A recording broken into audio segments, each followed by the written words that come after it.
Hello, xin chào mọi người. Xin chào mọi người, Mình là Ốc mình là Gấu. và đây là Foxy. Foxy. Foxy say hi con. Chào mừng mọi người tới với kênh Where to Next Vlog. Thụy Sĩ hiện chắc là đang và là một cái tên mà hot nhất khi mà nhắc đến du lịch từ châu Âu á mọi người. Tại vì như mình thấy á, hình như là đâu như là 10 người đi du lịch châu Âu là khoảng phải 8 người là phải đi Thụy Sĩ rồi. Rồi lúc mình ở bên đó mình cũng gặp nhiều người Việt Nam lắm. Tụi mình cũng không có nằm ngoài số đó, không có thể nào mà cưỡng lại cái vẻ đẹp của Thụy Sĩ được. Cho nên là tụi mình đã có chuyến đi Thụy Sĩ mới cách đây khoảng chừng 2 tuần. Tụi mình đi 11 ngày nhưng mà thực ra là chỉ có khoảng 10 ngày là thực sự là ăn chơi nhảy múa ở Thụy Sĩ thôi, còn một ngày là mất cái thời gian mà di chuyển đi lại á. Tụi mình cũng nhận được nhiều câu hỏi từ bạn bè với lại một số bạn ở trên kênh YouTube của tụi mình á, hỏi về những cái tip đi du lịch ở Thụy Sĩ. Thì nếu mà đối với so với cái tình hình mà đi ra clip của chồng mình thì có thể là 2 tháng sau vẫn chưa có làm xong tất cả những cái clip về Thụy Sĩ. Cho nên là hôm nay tụi mình quyết định là sẽ làm một cái clip ngắn tổng hợp về những cái điều mà cần lưu ý khi mà mình đi du lịch Thụy Sĩ trước. Cũng như là lịch trình tụi mình đi những nơi nào. Nhưng mà cái này là lưu ý là tụi mình chỉ chia sẻ theo cái trải nghiệm của tụi mình, cái plan của tụi mình thôi nha, chứ không có, nói chung là nó cũng không phải là áp dụng cho tất cả mọi người. Nhưng mà nếu mà mọi người thích cái lịch trình của tụi mình thì mọi người có thể tham khảo nha. Cái khung lịch trình của tụi mình đi từ Zurich, xong rồi tụi mình sẽ tới khu Bernese Oberland đầu tiên. Bernese Oberland là cái khu mà có mấy cái làng Interlaken rồi Isleworth, Grindelwald. Rồi mình ở đó 5 ngày. Sau đó tụi mình sẽ di chuyển qua Zermatt. Mình ở đó 3 ngày. Và cuối cùng là tụi mình di chuyển qua Appenzell, ở đó 2 ngày. Tổng cộng là 10 ngày. Tụi mình bỏ qua tất cả các thành phố, tụi mình không có vô thành phố nào chơi cả. Tại vì ở Thụy Sĩ á, nó nổi tiếng với cảnh quan tự nhiên, cái khu vực mà núi non. Chứ mình không có thấy người ta đánh giá cao những cái thành phố của nó, cho nên tụi mình bỏ qua, không có vô thành phố nào cả. Với lại thực sự cũng không có thời gian đó, nếu mà mình đi lâu hơn chắc là mình cũng sẽ ghé, nhưng mà mình có 10 ngày mà quá chờ cái địa điểm mà cần phải đi á, cho nên là thôi đành phải chọn Thiên nhiên, tụi mình thấy mình vẫn chọn thích thiên nhiên hơn. Cái vấn đề tiếp theo mình muốn bàn tới là chi phí cho chuyến đi. Thì mọi người biết đó, Thụy Sĩ, khi mà nhắc tới Thụy Sĩ á, người ta sẽ nhắc đầu tiên tới cái vẻ đẹp của nó, cái này là không cần bàn cãi rồi. Nhưng mà theo ngay sau đó sẽ là cái độ mắc của nó rất là mắc. tỷ lệ thuận. Tụi mình cũng nghe nhiều rồi nhưng mà kiểu cũng không có tưởng tượng được á. Lúc mà qua đó du lịch thì mới thấm được cái cái độ mắc của nó mắc, cực kỳ mắc luôn đó mọi người. Mặc dù tụi mình sống ở Boston cũng không phải là cái vùng mà có cái mức sống Thấp đâu, thấp nhưng đâu mà qua đó cũng còn bị sốc. Cứ cái gì giá cái gì cũng nhân đôi nhân ba lên vậy. Thì mình có liệt kê một cái bảng đây, chi phí đây. Mọi người tham khảo, đây là chi phí cho 2 người trong 11 ngày. Cái vé máy bay ấy, mình nghĩ là nếu mà ai có cái plan mà đi du lịch Thụy Sĩ ấy, thì tốt nhất là mình nên canh coi thử có vé giá rẻ không. Tại vì mình cũng canh đâu đó 2 tháng 3 tháng á, nhưng mà cái vé nó cũng nhiêu đó, nó cũng không có giảm đi được bao nhiêu hết trơn á. Mua vé hành lý là hết 2.001 á. Nha. Rồi nhà nghỉ thì mình cũng chọn kiểu cái mà cũng thuộc loại rẻ nhất rồi, tại vì mình nghĩ mình cũng không có ở trong nhà nghỉ bao nhiêu á, cho nên mình chọn cái mà rẻ nhất rồi, thì cũng tầm 150 một ngày á. No nè, ở Interlaken tụi mình ở là hơn 200 đô một đêm, cái khách sạn nhỏ nhỏ đó. Xong rồi qua tới Zermatt mình ở cái Airbnb là khoảng chừng 101 một đêm, đúng không anh? Xong rồi qua cái vùng Appenzell mình có ở 2 cái nhà nghỉ á, thì mỗi cái khoảng chừng cỡ 160 160 đô một đêm đó, cỡ đó. Còn nếu mà mình đi nhóm mà mình muốn rẻ hơn thì mình có thể thuê mấy cái dạng mà dorm, giường tầng này kia thì nó rẻ hơn, chi phí rẻ hơn cũng nhiều đó.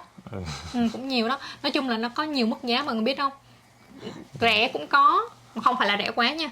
Xong rồi cao cấp cũng có, mấy trăm đô một đêm, ngàn mấy, 2.000 mấy một đêm cũng có. Nhưng là tùy theo cái budget của mọi người thôi. Điều thứ hai mình muốn nói tới là việc di chuyển. Thì có hai phương án là thuê xe tự lái và sử dụng phương tiện công cộng. Thì tụi mình chọn cái phương tiện công cộng. Tụi mình mua cái Swiss Travel Pass đó mọi người. Cho 15 ngày hết 477 đô la một người. Tức là 2 người hết khoảng 954 đô la. Thì cái Swiss Travel Pass này nó bao, nói chung là tất cả các phương tiện công cộng luôn. Vé tàu lửa nè, rồi xe bus, rồi tàu thủy. Và một vài những cái cáp treo.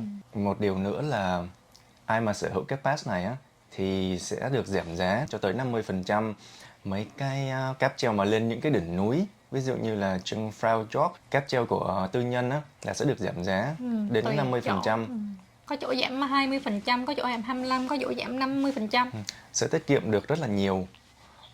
Tụi mình cũng có so sánh với cái phương án là đi xe thuê á, xe riêng thử rồi, nhưng mà thấy là thứ nhất là cái giá thuê nó cũng tương đương, trong 10 ngày thì hết 950, rồi sau đó là sẽ có tiền xăng nè, rồi tiền phải gửi xe nè, tại vì có nhiều những cái làng á, người ta không có cho xe hơi vô, thế là mình phải gửi từ xa, tốn tiền gửi xe, xong rồi từ đó mình phải bắt tàu để đi vô trong cái làng đó nữa, thế là lại tốn thêm tiền tàu nữa.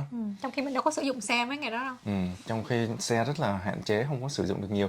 Mình nghĩ cái phương án mà xe là tốt cho những cái người mà đi nhóm đông, Hoặc là mình có gia đình, có con nhỏ thì mình nên đi xe. 4-5 người thì sẽ tiết kiệm được. Cái vụ mà mua mấy cái pass để di chuyển phương tiện công cộng ở Thụy Sĩ á, thì nó cũng là một cái vấn đề khác nữa cơ. Tại vì ở Thụy Sĩ nó có rất nhiều loại pass. Cái này á, thì mình không có thật rành lắm đâu, tại vì lúc mà mua mình quyết định mua luôn cái Swiss Travel Pass, kiểu nó cũng nó bao sân được khá là nhiều á, rồi nó tiện, nó không cần phải mua vé trước gì cả, thế là mình mua luôn để lên tàu đi luôn cho tiện á.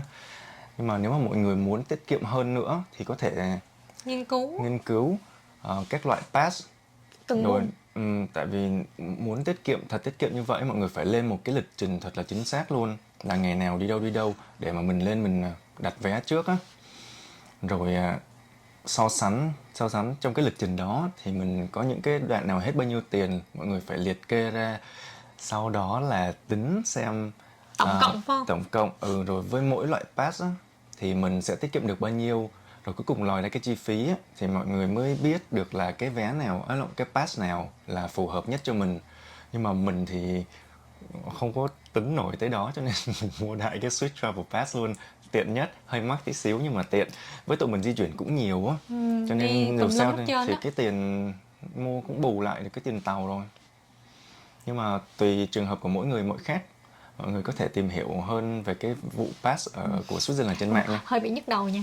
Nhức đầu lắm. Khi mà mình quyết định chọn đi lại ở Thụy Sĩ bằng phương tiện công cộng á mọi người, thì mình sẽ có làm cái bước tiếp theo, đó là mình cài đặt cái app SBB. Đó là cái hãng vận chuyển lớn của Thụy Sĩ. Thì sau đó là mình sẽ đăng nhập vô, tại cái tài khoản đăng nhập vô ở trong cái app đó, nó sẽ hiển thị cái giá vé của từng chuyến rồi này kia, mua được những cái Swiss Pass ở trong đó luôn. Cái tụi mình cũng có cài, xong không biết sao mà cái app nó chậm ơi là chậm luôn, rất hoài không lên. Hay là tụi mình chuyển qua cái cách mà tụi mình vẫn hay sử dụng khi mà đi du lịch tất cả mọi nơi, đó là dùng Google Maps. Google Maps mà nó lên lịch chính xác lắm nhá, chính xác, nó update từng phút luôn. Đúng rồi, cho nên mình thấy tiện quá, mình xài Google Maps luôn, mình không có xài SBB. Nhưng mà nếu mà mọi người không có gặp cái tình trạng mà bị chậm, trang web load chậm, app load chậm, thì mọi người có thể xài cái SBB. Mình thấy nhiều người cũng đánh giá tốt nó. Không biết sao nhưng mà riêng tụi mình thì tại vì dùng Google Maps quen rồi á, cho nên là khi mà sử dụng thì thấy nó rất là tiện. Khi ví dụ mà mình chọn điểm đi điểm đến á, nó sẽ hiện ra nhiều option á, là mình đi bằng cái gì tốn bao nhiêu thời gian, xong rồi khởi hành của mỗi chuyến, giờ giấc ra sao, nó rất là chi tiết luôn. Tàu đến trễ, tàu đến sớm nó cũng update luôn. App SVB thì nó có thêm được cái là mục giá cả. Còn Google Maps thì nó không hiện giá đâu, nhưng mà tại vì mình có Swiss Travel Pass rồi, cho nên mình không cần phải quan tâm tới giá. Mình chỉ quan tâm đến cái đoạn đường đi của mình thôi. Dịch vụ di chuyển công cộng á, ở Switzerland thì khỏi phải chê rồi, tàu rất đến cực kỳ đúng giờ luôn, đúng từng phút luôn. Cho nên mọi người phải căn giờ chính xác nha. Tàu không có đợi mình đâu. Tàu chạy á. Nhiều khi những cái điểm đến mà nó phổ biến á, thì cứ khoảng 10-15 phút, 15-20 phút nó sẽ có cái chuyến tiếp theo. Nhưng mà nhiều khi ở những cái vùng xa á, thì phải chờ cả tiếng đồng hồ mới có chuyến tiếp theo, cho nên là chậm 1 phút nhưng mà chờ là chờ 1 tiếng luôn đó. 45 phút tới 1 tiếng á. Cho nên có đi chơi, có tham quan thì căn giờ ra Đúng tàu rồi. để sao cho tiện nhất, cho mình đừng có vì gọi là trễ có một vài phút mà phải ở lại thêm 45 phút, 1 tiếng, nó phí thời gian lắm mọi người. Ai mà di chuyển bằng pass á, thì nhớ chuẩn bị sẵn passport hay là ID để mà người ta còn đối chiếu với cái thông tin ở trên cái pass á. Trong những cái chi phí mình liệt kê lúc nãy á, thì chuyện vé máy bay, nhà nghỉ, phương tiện đi lại nó là thuộc loại cơ bản rồi, cũng không có bớt hơn được bao nhiêu đâu. Nhưng mà có một cái ấy, mọi người có thể tiết kiệm, đó là tiền ăn uống. Tại vì Thụy Sĩ ấy, nó cực kỳ mắc luôn. để coi mình ăn một tô phở hết 30 đồng, 30 đô ngon la. đó. Rồi một phần bò beef steak á là 40 đồng. Đó là Rồi dạng bình thường, bình dân nha, không có phải là cái gì một cao phần cấp hết. một phần mì Ý á, cơ bản là cũng 30 đồng. Nói chung là mình thấy nó kiểu nó cứ mắc gấp đôi chỗ mình sống vậy á. Thì mình có một lời khuyên là mọi người nên thuê Airbnb để nấu ăn được á, mua đồ về nấu ăn. Ở đó nó có mấy cái siêu thị co-op á, bán cũng Nhiều đầy siêu đủ thị đồ lắm, local bán nhiều đồ lắm. mà đồ cũng tươi ngon nữa. Mà mọi người mua về nấu là giảm được chi phí một nửa luôn á, thậm chí giảm được cả 2/3. Mà lại đúng theo cái khẩu vị của mình nữa. Tại vì mọi người biết sao không? Bên Thụy Sĩ á, đồ ăn nó đa phần là về giống như là cheese là nhiều á. Chỉ Nếu như tụi mình thích cheese nha, nhưng mà nếu mà để mà ăn mỗi ngày là cũng hơi ngán á. Cho nên là tự nhiên xong rồi mỗi lúc mà đi du lịch thì mình sẽ thèm đồ Việt, đồ châu Á. Đó, mà bên đó nhà hàng cũng không có nhiều đâu mọi người, nhìn vậy thôi, chứ cũng không có phải là thích thích ăn đồ Tây, đồ Tàu gì tạt vô là có đâu, đâu có đâu. hiếm, cũng không có nhiều nhà hàng châu Á với nhà hàng Việt Nam đâu. Cũng tùy mọi người thôi, ai mà muốn thích enjoy cái ẩm thực local của Switzerland á thì mình cứ đi ăn thử những cái nhà hàng. Rồi còn nếu mà ai mà kiểu như là team đồ Việt Nam, đồ Á thì mình mua nên ở Airbnb để mình có thể mua đồ về nấu. Nghe vừa ngon vừa rẻ, rẻ hơn nhiều luôn á. Đi ăn tiệm sốc ghê. Ăn tô phở mà muốn bê tô lên húp hết nước xong rồi liếm tô lên. Tiếp theo mình muốn nói về một vài cái tip nho nhỏ khi mà đi du lịch ở Switzerland nha. Cái đầu tiên là thay đổi múi giờ, jet lag. Thì nếu mà ai ở Mỹ tới hoặc là từ Việt Nam sang á, nó sẽ chênh lệch 6 tiếng cho tới 5 tiếng. Thì ví dụ 2-3 tiếng thay đổi múi giờ thì không sao đâu, nhưng mà tới 5-6 tiếng là có vấn đề rồi á. Mọi người sẽ buồn ngủ vào buổi trưa và buổi đêm thì không ngủ được, thức trắng. Cho nên mang theo một cái loại thuốc gì đó để làm cho mình buồn ngủ, để uống lúc mà tới giờ đi ngủ. Buổi đêm là uống vô rồi để ngủ cho thẳng giấc tới sáng, thì mình sẽ quen với giờ giấc mới nhanh hơn. Chứ đợi lúc mà mình quen xong theo cái cách mà thông thường là cũng lúc đi về luôn. Cho nên mình thấy bên Việt Nam thì có cái loại thuốc mà thuốc chống say xe á, cái viên màu xanh xanh nhỏ nhỏ, nó làm buồn ngủ ghê. Mọi người có thể mua cái đó uống. Còn ai bên Mỹ thì mang theo Benadryl, uống vô là drowsy, díp mắt lại liền. Một cái tip nhỏ nữa là ở bên Thụy Sĩ nó có những cái vòi nước công cộng khắp nơi, và nước này là nước sạch người ta lấy từ suối, nó băng tuyết tan ra cho nên nó sạch lắm. Mọi người không cần phải mua nước trong siêu thị đâu, mang theo một cái bình rỗng để có cần thì hứng nước trong mấy cái vòi đó uống thôi. Nhiều lắm, ở đâu cũng có cả. Tiếp theo là cái vấn đề về cash khi mà mình mang theo khi đi du lịch đó mọi người. Thì tốt nhất là mình nên đổi tiền tại nước sở tại của mình á, chứ đừng đến Thụy Sĩ rồi mới đổi, thì nó cũng cái tỷ giá nó không có được lợi cho mình lắm.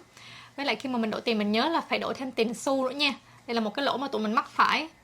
Chồng mình đổi toàn tiền giấy không mà.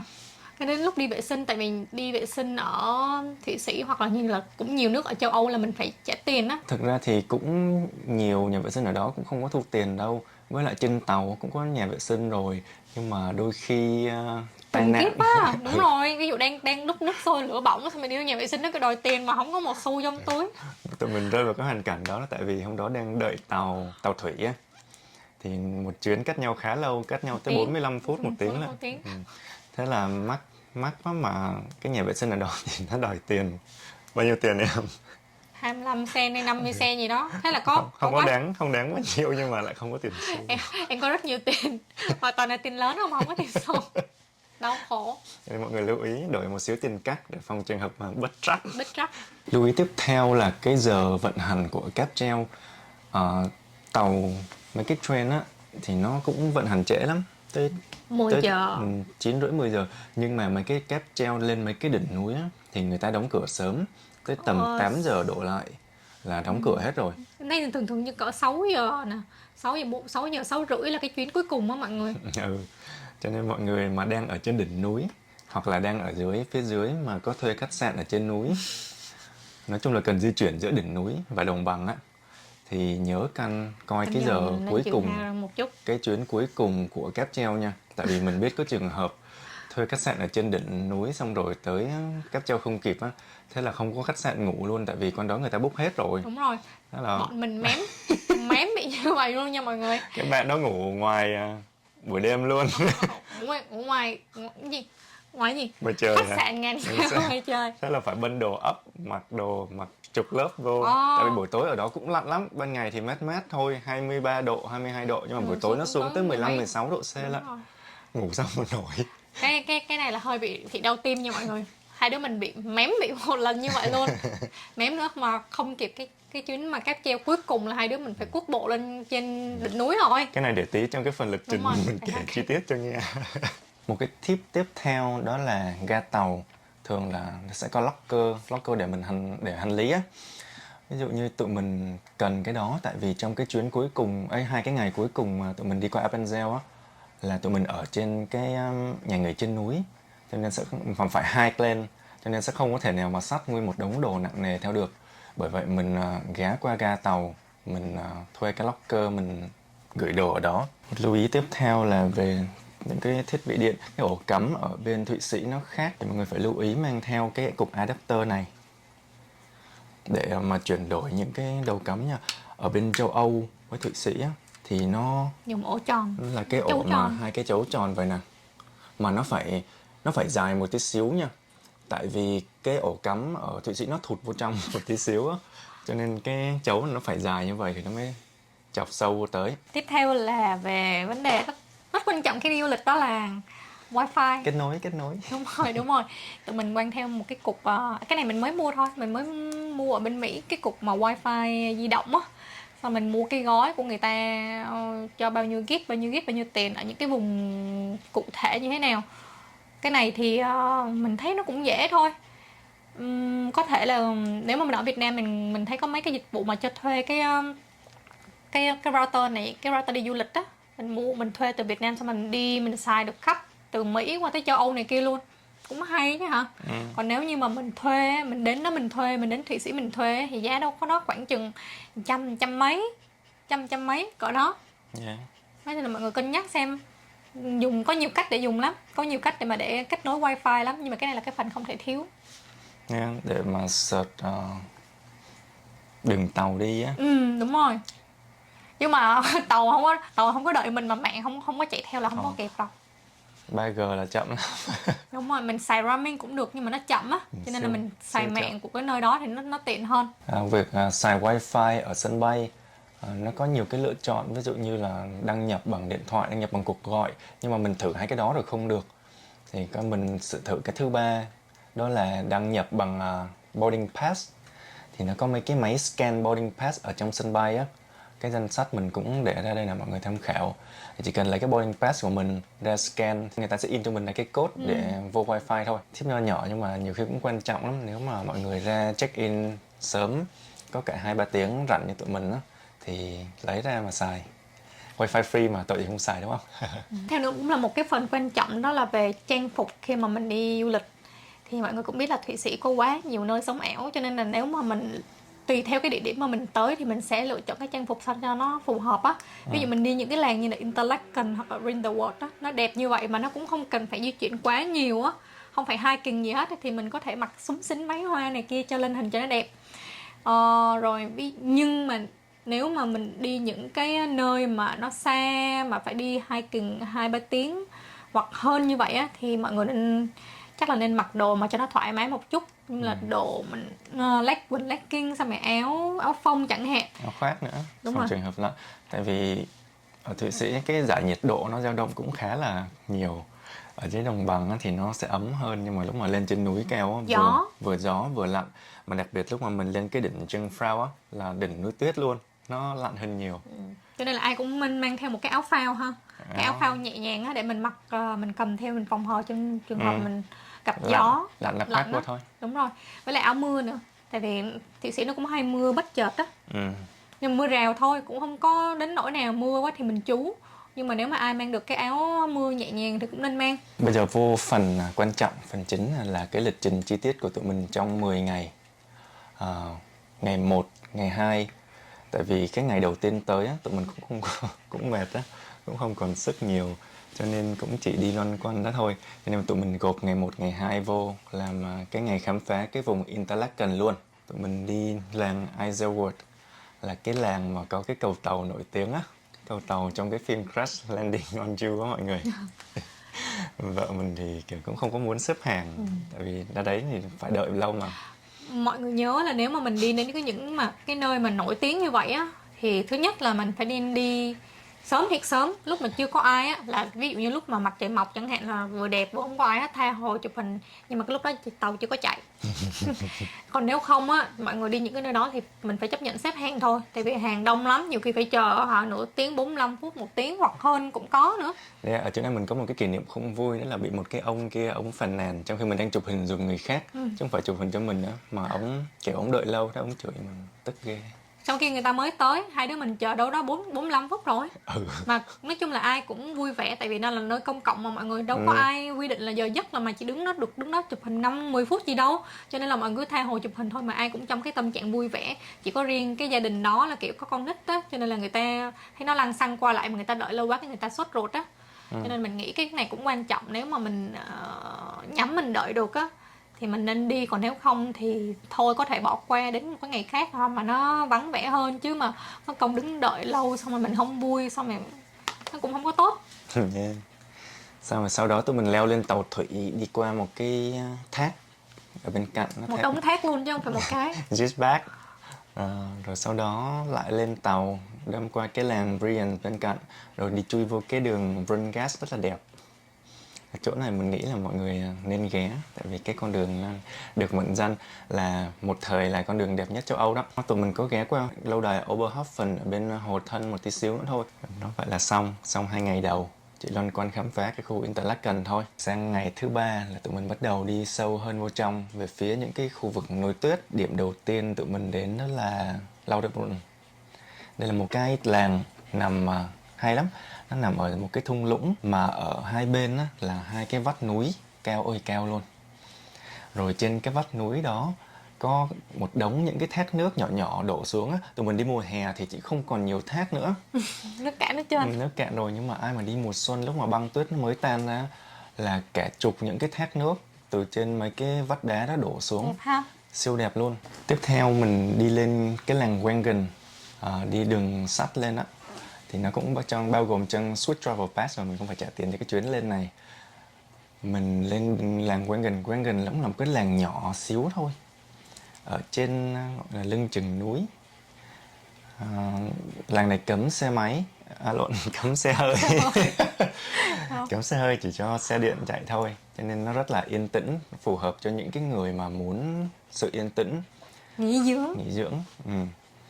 Nhưng mà mình cũng không có lưu lại cái làng này lâu, tại vì cũng không có nhiều để khám phá. Và mình từ đó mình đi cáp treo lên cái đỉnh Mannlichen.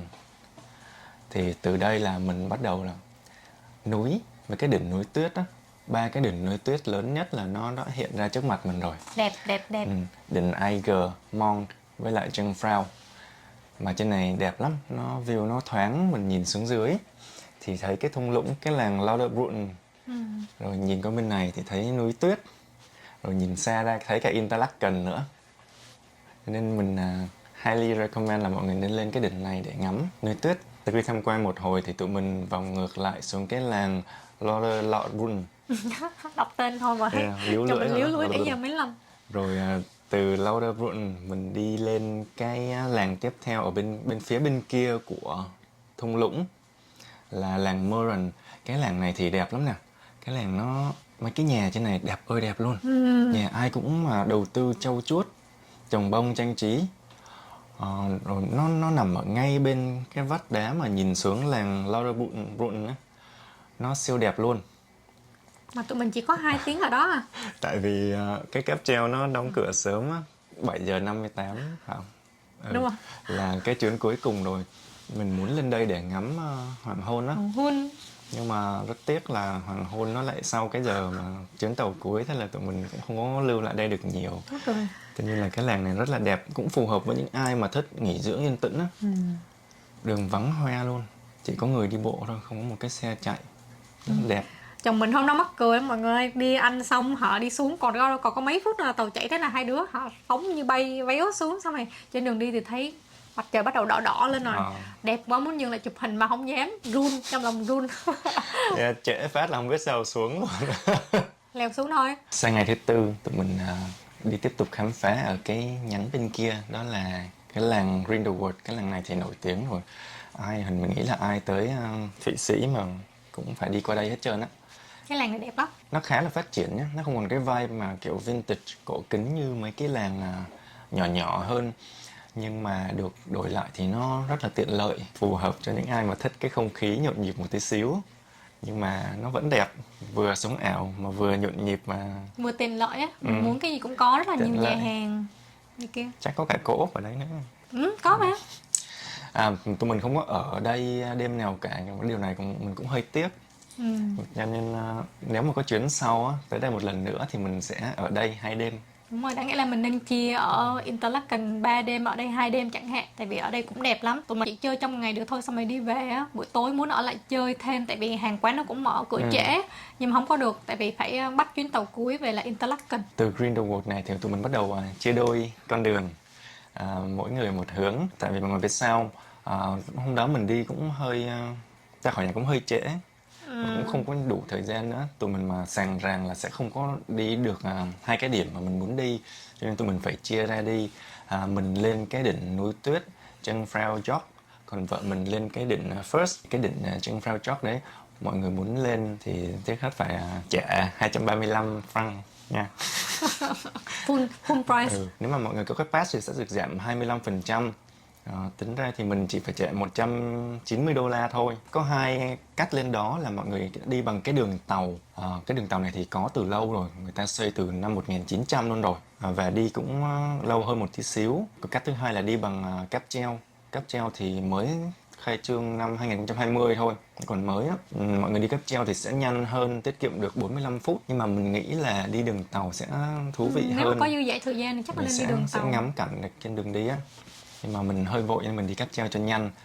Rồi lên cái đỉnh Jungfrau Joch á, thì trên đó đẹp quá rồi, núi non trùng trùng xung quanh, rồi mình ở trên cao mà, thế là mây á. Ở cái đài quan sát, mình đứng cái đài quan sát mà mây nó cứ bao phủ xung quanh luôn, lúc thấy xung quanh lúc không thấy, tại vì mây mù quá mọi người. Rồi từ đây mọi người sẽ nhìn thấy được cái sông băng. Ngoài ra nó còn có những cái khu triển lãm nhỏ nhỏ người ta trang trí, rồi cái khu mà ghi lại lịch sử cái cách mà người ta làm cái con đường đi lên cái đỉnh này nè. Rồi có cả băng đăng nữa, nói chung có mấy cái linh tinh nhỏ nhỏ. Rồi mọi người có thể đi ra ngoài cái vùng tuyết để chơi mấy cái trò như là cáp treo, đu đu, hoặc là trượt tuyết nữa.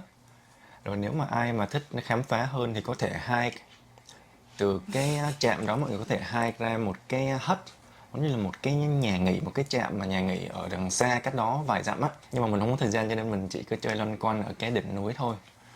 Nhưng mà cũng đủ rồi, tại vì đây nó đẹp lắm. Nhìn từ trên xuống là thấy toàn cảnh xung quanh luôn. Hát nước chấm không?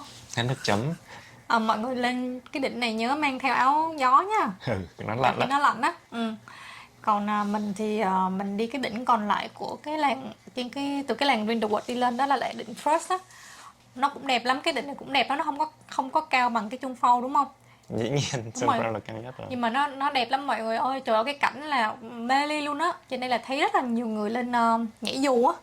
Mình có thể hike ra một cái hồ cách đó khoảng chừng đông như 4 dặm hả? nó đi đó khoảng chừng 2-3 tiếng gì đó, nhưng mà mình không có thời gian cho nên là mình chỉ loanh quanh ở cái khu vực sống ảo. Có cả khu vui chơi con nít gì nữa phải không? Đúng rồi, có cái nhà hàng đó nữa, nó cũng có nhiều lắm. Xong rồi mình ở trên đó mình có thể chơi mấy cái trò chơi á, dù lượn nè. Xong rồi cái gì nhà giống như là đại bàng xải cánh á anh, cái gì mà đi group 4 người đó, với cái sliding hả? Cái slide trượt xuống cái cáp đó đúng không? Cái gọi là gì nhỉ? Zipline. Không, cái zipline là cái khác nữa. Zipline Đúng nó rồi, cũng kiểu đúng rồi, nó là zipline cái luôn. zipline khác, zipline một người với lại zipline một nhóm. 4 người nha, Đó. có thấy. Cái xe gì? Chotty bike. Chotty bike đó. Nhưng mà lúc mình đi là nó sold out toàn bộ vé rồi, cho nên là không có chơi được cái trò nào hết. Với lại thôi cũng có một mình em mà em chơi gì rồi ai coi. Thế là mình cứ lanh quanh ở đó thôi. Nhưng mà cái view là perfect luôn mọi người, đẹp lắm luôn. Cái đó là tha hồ mà mình sống ảo. Xong rồi mình còn xếp hàng ở cái cầu Sống Ảo nữa 1 tiếng đồng hồ để đưa một cái bức hình với lại bài thức phim ngắn ngắn đó. Nhưng mà cái đỉnh này đẹp lắm. Hai cái đỉnh này là không thể bỏ qua được khi mà đến Grindelwald á. Cái ngày thứ 5 mình đi xa hơn một tí xíu, mình đi ngược ra, mình tới cái làng Candlestick. Cái làng này thì nó cũng không phải là một cái địa điểm nổi tiếng đâu, cái làng cũng bình thường, cũng nhỏ thôi. Nhưng mà cái mà thu hút người ta đó là cái hồ Oceanan. Tại vì từ làng này mình đi cáp treo lên, xong rồi mình đi bộ tầm 45 phút là mình sẽ tới một cái hồ này rất là đẹp. Hồ to, xanh, nằm bao quanh bởi núi. Người ta ra người ta picnic á, người ta nướng thịt xong rồi người ta bơi, người ta chèo thuyền và nó có một cái đường hai vòng quanh hồ rất là đẹp. Tụi mình đi được đâu? 1/3 hả? Không biết đi được tới đâu rồi. 1/3 tới cái thác. Bắt đầu thấy nóng, mệt quá. Với cũng sợ trễ đó, cho nên là thôi vòng ra ngoài. Cái mình nhảy xuống hồ mình tắm tí xíu. Mình nghĩ là mọi người nên dành nó một ngày, nhất là những ai có gia đình á. Mình bảo đảm là mấy đứa nhóc nó sẽ rất là thích cái hồ này luôn. Hồ rất là mát, lặn luôn. Mát lạnh. Sau cái khu Bernese Oberland thì tụi mình đi tàu qua bên Zermatt, cũng là một cái làng ở trong thung lũng bao quanh bởi núi thôi. Nhưng mà cái làng này cũng rất là hay ho, nó cũng sầm uất, tuy nó nhỏ thôi nhưng mà nó đông đúc lắm, rất là thích hợp cho những người mà thích trượt tuyết rồi leo núi. Đúng rồi. Tại vì nó có cái đỉnh Matterhorn, cái đỉnh núi rất là đẹp, độc đáo, có hình kim tự tháp. Buổi sáng á, mặt trời lên nó chiếu vô cái đỉnh núi, rồi nó cái đỉnh núi nó sáng rực xong rồi nó phản chiếu cái hồ ở dưới, nhìn như tấm gương á, siêu đẹp luôn. Reflection á. Vì cái view này mà mình phải từ 3 giờ sáng trong 2-3 tiếng rưỡi trong bóng đêm lạnh lẽo, buổi tối cho nên nó lạnh ghê luôn á. Mình mò lên được cái đỉnh núi đúng vừa lúc bình minh luôn, quay được mấy đoạn clip ngắn, mấy tấm hình sống ảo đó mà cực ghê. Cái chồng mình mê mẩn cái đỉnh này lâu rồi, mọi người đi đâu cũng nhắc từ xa các em có thấy cái đỉnh Matterhorn không? Đi góc này cũng thấy, góc kia có thấy không em? Này kia. Đỉnh núi đẹp chết được. Đúng rồi, công nhận là cái đỉnh nó đẹp lắm mọi người. Lúc mà nhìn thấy người ta sống ảo là mê mẩn luôn á. 3 cái ngày ở làng này á, thì do 5 ngày trước tụi mình cũng di chuyển hơi nhiều, đi cũng hơi nhiều cho nên cũng khá là mệt. Cho nên 3 cái ngày ở Zermatt này tụi mình relax nhiều hơn á, ngủ dậy trễ hơn, xong rồi chủ yếu là đi dạo phố cái làng Zermatt này thôi.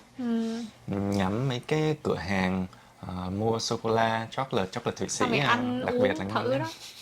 Ăn thử cái nhà hàng Nhật mà siêu mắc đó mọi người. nhưng mà cái lúc mà qua Zermatt là đa số là tụi mình nấu ăn rồi, tại vì có Airbnb á, nấu ăn tiết kiệm được Siêu rất là tiện nhiều. luôn. Nấu ăn còn đem dư qua cái Appenzell đó. Appenzell nữa. Mọi người có thể đi những cái khu khác như là Gornergrat, nó là cái đường tàu mà đi lên cái khu, cũng là cái khu vực núi tuyết thôi. Rồi hay là đi qua cái Glacier Express, là cũng là một cái khu vực núi tuyết khác. Tất cả đều xoay quanh cái đỉnh Matterhorn vậy á, cứ lên đấy để nhìn, để ngắm nó thôi, với lại để trượt tuyết. Thì tại vì mình ở bên kia mình có đi cái Jungfraujoch rồi, cũng trên núi tuyết rồi á, cho nên qua đây mình cũng không có tham gia, không có đi hai cái địa điểm đó, tại vì nghĩ cũng mắc á, cũng uổng tiền. Mà cái trải nghiệm thì nó cũng tương tự thôi. Mà nếu mà mọi người chưa đi Jungfraujoch thì qua đây có thể đi một trong hai cái đó, trên đó nó đẹp lắm. Rồi tụi mình đi đâu nữa? Tụi mình lên một cái cầu treo cũng thú vị. Con Ron chồng mình rớt ngay đây. Em nói là mỏ mạng đây rồi. Mình bị rớt con Ron ở đây nhưng mà Helen không có rớt xuống vực, chỉ rớt xuống một cái cành cây gần đó thôi. 2 ngày cuối là ngày 9 với ngày 10. Mình, riêng bản thân mình á, thì mình thích 2 cái ngày này nhất. Còn vợ mình thì không biết làm sao. Thì 2 ngày cuối này tụi mình tới vùng Appenzell. Appenzell nó không phải là một cái địa điểm du lịch nổi tiếng đâu. Nó thuộc vùng quê ấy, mọi người. Thuộc lại countryside, vùng ven rồi. Để mà tới được đây thì từ Zermatt tụi mình phải chạy tàu, đi tàu ngược về Zurich. Rồi từ Zurich này mình gửi đồ, mình gửi những cái hành lý to. Hai đứa chỉ mang đúng 2 cái ba lô với quần áo, vật dụng cần thiết thôi. Rồi từ Zurich này tụi mình đi tàu qua Appenzell. Cái khúc mà ở ga tàu Zurich á, do có một cái tai nạn xảy ra, không phải tai nạn mà là Không biết bà bị gì. có một cái chị kia kìa, chị bị không biết té hay sao á, thế là phải cáng đi cấp cứu luôn. Thế là cái tàu đó nó bị cancel. Thế một hồi tự nhiên thấy cả tàu lũ lượt kéo ra, cái mình cũng kéo ra theo luôn. Nhưng mà cái mình quên ở lại tàu đó là cái máy chụp hình của mình, cái máy mình đang xài để quay nè. 8 ngày trước tất cả dữ liệu hình ảnh clip là nó ở trong cái máy này hết, và mình để quên trên tàu. Mình đi ra chừng 5 phút cái mình sực nhớ lại, ủa máy chụp hình mình đâu, cái mình quay lại liền luôn mà không thấy đâu nữa. Một hồi thì đi ra cái khu vực Lost and Found đó, miêu tả cho người ta thì người ta hẹn người ta giữ cho mình ở đó. Lấy được cái máy mừng ghê luôn á, mừng Mình mắt tưởng đâu lớn là luôn. hôm đó là coi như cái chuyến du lịch của mình là sẽ kết thúc ở đây. Tại vì đâu còn máy ở đâu, sao mày cũng Đâu, mất đồ như mình yeah. đâu còn tâm trạng gì đâu. Do phải lú bu kiếm cái máy chụp hình đó, cho nên tụi mình hơi bị trễ so với lịch trình. Cái lúc mà tụi mình đi tới cái cáp treo để đi lên núi á, thì vừa đủ luôn, vừa đủ là chuyến cuối cùng luôn, còn đúng 2 phút mọi người. 6:45 người ta đóng cửa, tụi mình 6 giờ tới lúc 43 6 tụi giờ mình tới 43. là tụi mình chạy ù vô mua vé để vừa kịp đi lên cái đỉnh núi chỗ mà tụi mình đặt phòng ngủ qua đêm luôn á, chứ không có chắc là ngủ qua đêm trong mưa luôn rồi. Mắc cười, mấy người trong đó người ta thấy hai đứa hết hơ hết hải, người ta cười quá trời luôn, kêu là hai đứa mày là hai người cuối cùng đó. Just made it. Đó, xong rồi cái ngày hôm nay thì trời trời nó hơi mưa nhưng mà cũng không có mưa lớn lắm. Tụi mình choàng áo mưa vào rồi từ cái bến cáp treo tụi mình 1.2 dặm, Tiếng 1 tiếng đi vô cái nhà nghỉ Strappler thôi. Mà tới nơi á cũng vừa kịp cái hoàng hôn luôn, trời ơi, mình chưa bao giờ thấy một cái hoàng hôn đẹp như vậy luôn rồi. hết nước chấm. Nó gọi như là cảm giác nó bị choáng ngợp á. Ừ.